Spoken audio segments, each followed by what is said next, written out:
नमस्कार, पूरा देश और हम लोग भी चाहते हैं कि पाकिस्तान के ऊपर जल्द से जल्द अटैक किया जाए, उसको सबक सिखाया जाए, लेकिन ऐसा हो नहीं रहा है। आर्मी जो है अपने हिसाब से चल रही है, तो मैं रिसर्च करना शुरू किया कि ऐसा क्या हो सकता है जिसकी वजह से आर्मी रुकी हुई है। तो 5-6 दिन के रिसर्च के बाद और कुछ अपने रिलेटिव्स, क्लोज़ फैमिली मेंबर्स जो आर्मी में हायर पोस्ट पे हैं, उनसे मैंने बात की। तो उन्होंने ज़्यादा कुछ तो नहीं बताया, लेकिन उन्होंने बताया कि जो लड़ाइयाँ लड़ी जाती हैं, वो सिचुएशन के हिसाब से तो लड़ी ही जाती हैं। साथ में कुछ वॉरफेयर की थियरीज़ जो हिस्ट्री रही है वॉरफेयर की पूरी दुनिया में, उसमें से यूज़ की जाती है। तो मुझे उन्होंने कहा कि भई आप मैं ज़्यादा नहीं बताऊँगा, मैं सिर्फ़ एक चीज़ कह रहा हूँ कि आप जाके पढ़िए एट्रिशन वॉरफेयर।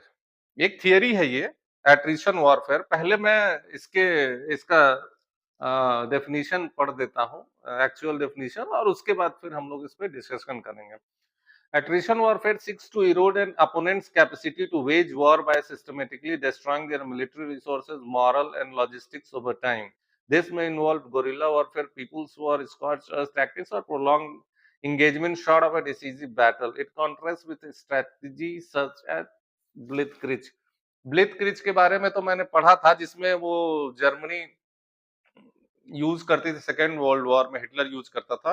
अपने सारे फोर्सेस, सारे रिसोर्सेज के साथ एक साथ अटैक किया जाता था सामने वाले देश पे, जिसमें वो पूरी तरह से टूट जाए, और फिर धीरे धीरे धीरे धीरे सेनाएं अंदर घुसती थी।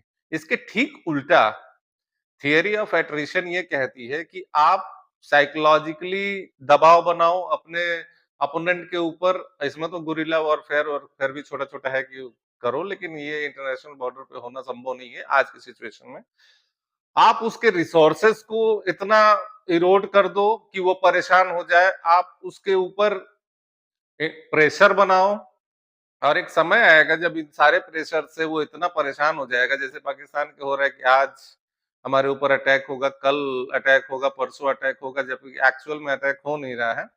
तो वो तो इतना वो मेंटली टॉर्चर हो जाए, इतना परेशान हो जाए कि जब लड़ाई शुरू हो तो वो एकदम एग्जॉस्ट हो गया रहे। या तो दूसरा ये हो कि वो इतना परेशान हो जाए वॉर खोजते खोजते कि वो खुद ही कुछ गलतियां करना शुरू कर दे और वॉर स्टार्ट कर दे। तो सारे वॉर की रिस्पॉन्सिबिलिटी भी उसी के मत्थे पे आ जाए। तो जो इंडियन आर्मी इस समय कर रही है, वो theory of attrition attrition warfare जो है उसको फॉलो कर रही है। और वो पाकिस्तान जैसे देश जिसका सिर्फ ये 8 बिलियन, 7 बिलियन, कोई कहता है 10 बिलियन फॉरेन एक्सचेंज रिजर्व है, जहाँ भूखमरी पड़ी हुई है, तो जब सेनाएं लड़ने जाती हैं, सेनाओं का मूवमेंट होता है, तो बहुत सारे पैसे की जरूरत होती है। सेनाओं को सिर्फ बॉर्डर पे जब खड़ा कर दिया जाता है, तो बहुत ह्यूज अमाउंट ऑफ पैसे। पिछली बार जब संसद पे अटैक हुआ था, उस समय 1 साल तक सेनाएँ खड़ी रही थी। 1 साल का खर्चा 5 लाख करोड़ रुपए आया था, या 6 लाख करोड़ रुपए कुछ ऐसे आया था।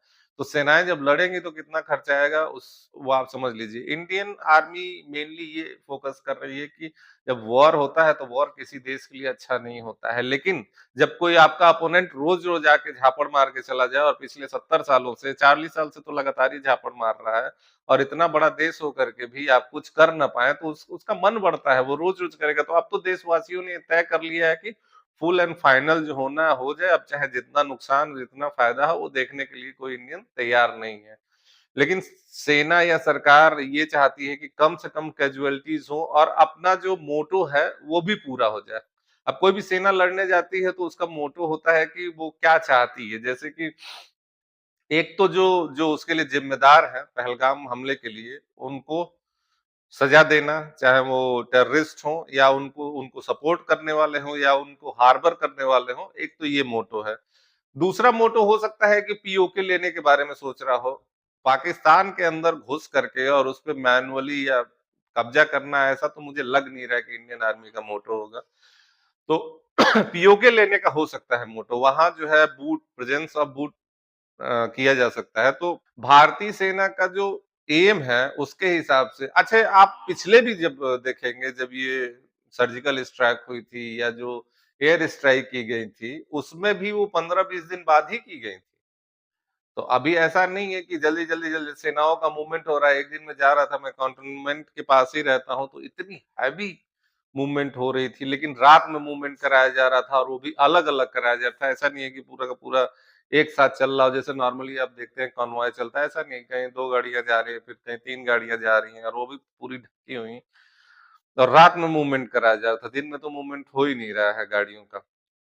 तो सेनाओं को जहाँ ज़रूरत है वहाँ उनको खड़ा करना, उनकी सप्लाई की व्यवस्था करना, कूद जाएँगे लड़ने के लिए और पीछे सप्लाई ना मिले, गोला-बारूद उनको चाहिए वो ना मिले तो सेनाएँ तो फिर भाग आएँगी, फ़ायदा क्या होगा?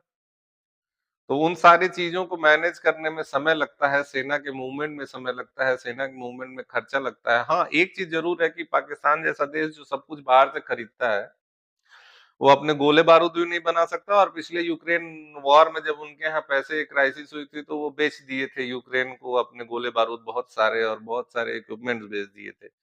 तत्काल के लिए कि चलो बाद में हम अपना अरेंज कर लेंगे, तो उनकी वैसे भी हालत बहुत खराब है। इंडिया ने पिछले बा 10-12 सालों में कम से कम जो गोला-बारूद है वो तो सारा अपने यहाँ ही बन रहा है। हाँ, इक्विपमेंट ज़रूर बाहर से आ रहे हैं जो जैसे फाइटर जेट्स हैं, उनका भी सरकार ने डील किया है कि हम इतना पैसा दे रहे हैं तो हमारे यहाँ ही बनाया जाए ताकि हमारी निर्भरता बाहर से खत्म हो।